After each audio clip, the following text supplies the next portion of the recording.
I've been doing this a long time. I know the question single ladies usually ask me. Yes.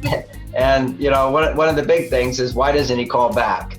And it was such a big deal. I remember some friends wrote a book called He's Just Not Into You, which is an overly simplified answer. For sure, sometimes men don't call back.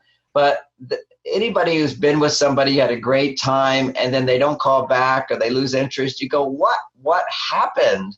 It's such you kind of look at yourself, that I say this, that I do that, and just doesn't let go because there's no understanding. And so sometimes it is, you meet someone and you find out they're not the right person for you. And sometimes women will say, well, why doesn't he just say I'm not the right person? And I say, are you kidding? Who wants to say that?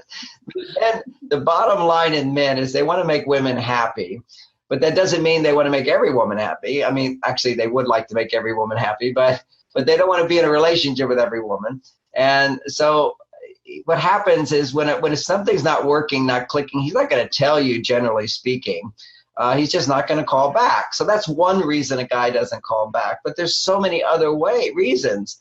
And it's very important to understand that. There's ways that she may have sabotaged the interaction. And so there is something she said or did that didn't inspire him to call back or to pursue the relationship. So that's clearly a possibility. And I'd like to talk today about some of those things that women commonly do that kind of turn men off.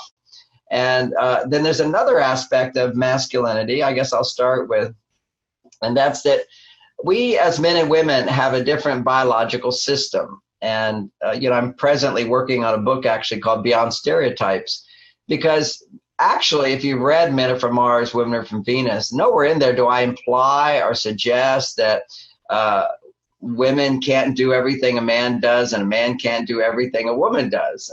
It's just that these are differences that show up in that process. So a lot of people have been critical of the work because they think I'm like fitting into old stereotypes. There's actually no stereotypes in my book that are the traditional stereotypes. It's just wisdom in terms of how men and women are biologically set up differently to react to happiness and stress, pain and pleasure. So men basically have a system, and this is building up to a very important thing, testosterone.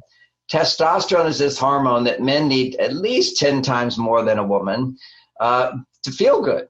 If he doesn't have his heavy, a good level of testosterone, then he doesn't feel pleasure. He doesn't feel interest. He doesn't feel motivation. And that's what he feels so much in the beginning. It's that all that interest the guy has and that attraction. On a biological level, that's testosterone. Now, it's not like you can just shoot him with testosterone and happen. His body has to make it. So he's making this testosterone. It's the foundation of interest and romance and growing together. Okay, so if a man's testosterone level goes down, he's going to feel passive, irritable, grumpy.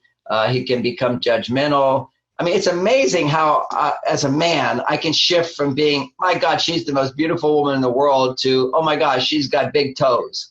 It's just as women can be really hard on themselves, a guy can be really hard on women, and it's fleeting. For women, it's not so fleeting. They tend to hang on to these things.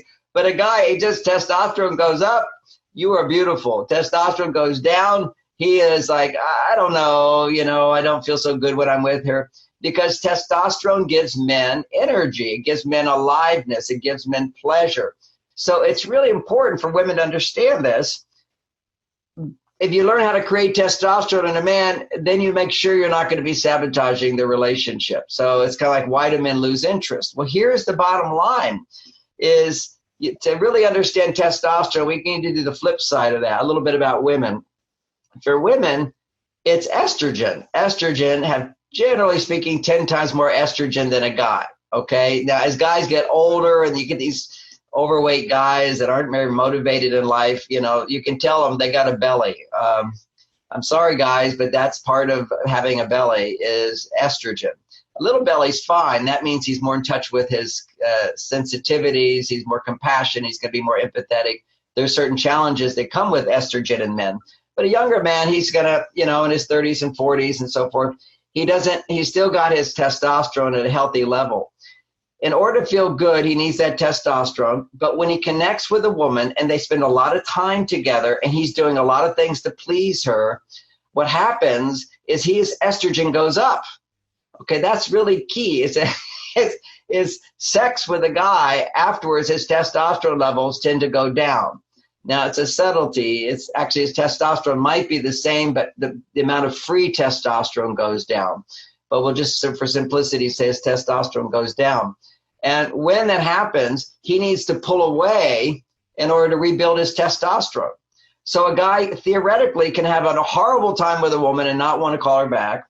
Or a guy could just be, it doesn't fit and not want to call her back. Or it could be a guy that really likes her, has a good time, and they have sex.